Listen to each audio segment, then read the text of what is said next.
Hi, this is Alan Rosen, And I'm Cathy Rosen. and we're coming to you from our home, also the worldwide headquarters of San and Sea Travel here in Parkland, Florida. Thank you for listening. We wanted to give you an update on what's going on in the cruise, travel, and vacation world. As you may or may not have heard, this was a very big week in the cruise industry. If you've been following, over the last couple of months, Royal Caribbean Group, along with NCL Holdings, put together a blue ribbon panel of experts, doctors, engineering, safety people, all to figure out the best way to return to cruising safely. In the beginning of this week, they submitted their final report, and it contained 5 key areas that they said the cruise lines are going to need to address. These areas are health, meaning testing, screening, and exposure reduction; sanitation and ventilation; response, contingency planning and execution; destination and excursion planning; and mitigating risks for crew members.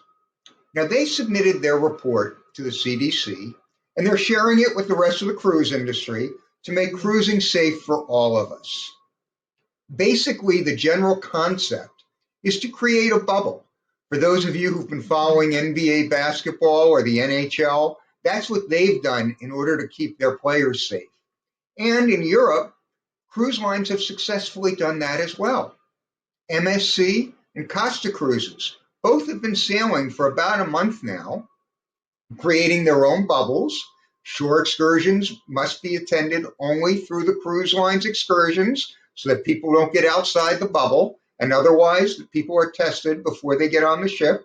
And this way they've created a safe environment, and it has worked remarkably well. So we don't have the detail on exactly what cruising is going to look like when it returns. Can't tell you what's going to happen with buffets or shows or anything like that. But I know they're working to make these things as enjoyable as possible while still keeping them safe.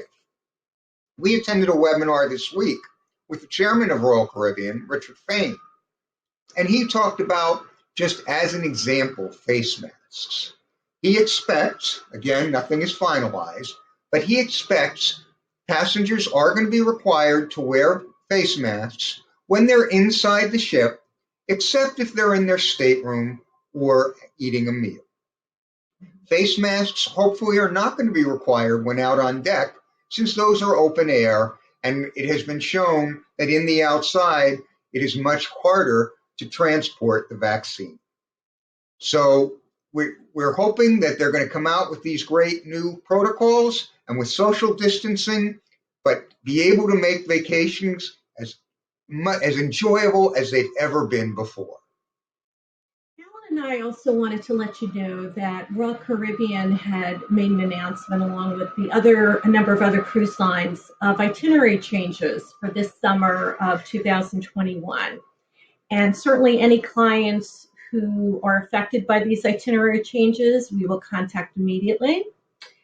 We have to expect there's going to be quite a bit of change in the next several months with itineraries. A number of the cruise lines are also streamlining their inventory. You may have read in the paper, Princess, Carnival, Holland America are selling some of their older ships. They're trying to make things as economical as possible for their companies. We also wanted to let you know that for only the second time in almost 30 years of business that we've been in, we unfortunately have to cancel our annual travel show. The first time was when Alan's dad, my father-in-law Chuck Rosen, passed away suddenly about 8 years ago. And because of COVID, we felt it was best for everyone's health and safety to cancel this year's in-person event. But we're very optimistic for early 2022 that we'll be live and in person, and we look forward to seeing all of you there. We really are looking forward to that time again when we can meet with you on a personal basis. But in the meantime, we're going to work very hard to keep you updated on what's going on in the vacation industry. We've already scheduled for next month 2 really interesting webinars that I hope you'll join us for. The first one in early October is with Steve Spivak, who is Director of Sales for Taup World Discovery.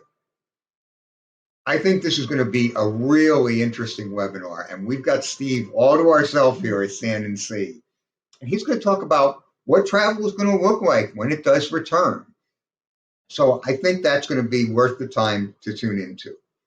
Also, we've scheduled a webinar for the end of the month with Oceania Cruises. So for those fans of Oceania, you'll definitely want to tune into that.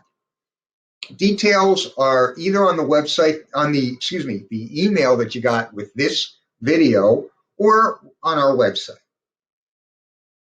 Finally, we want to let you know that Princess is having an open webinar for anybody on October 7th, when they're going to be talking about cruises from the Americas. If you'd like to tune into this interesting webinar, just shoot us an email at info@sandseatravel.com, and we'll be happy to share with you the details for signing up. Now, we know everyone is anxious to travel again. Cathy and I certainly are. We also know we want it to be done safely. We had the pleasure just a few weeks ago of driving up to Washington, D.C. to visit our new grandson. We stayed in hotels along the way and in D.C. I have to tell you, we felt very safe. There was social distancing. We hardly saw anybody inside the hotels. The elevators were limited to just us when we were on them. If it stopped on a floor and there were other people, they waited and just kept the elevator for us. So we felt it very safe. We know that the hotels, cruise lines, airlines, they're all working very hard to make travel safe as we go forward. So we believe not only is it going to be safe, but it's going to be as enjoyable as it ever was. And look forward to servicing you again and providing the value and personal service you've come to expect from Sand and Sea. Thank you for listening and for your patronage. Thank you again, and stay well. Take care. Bye-bye.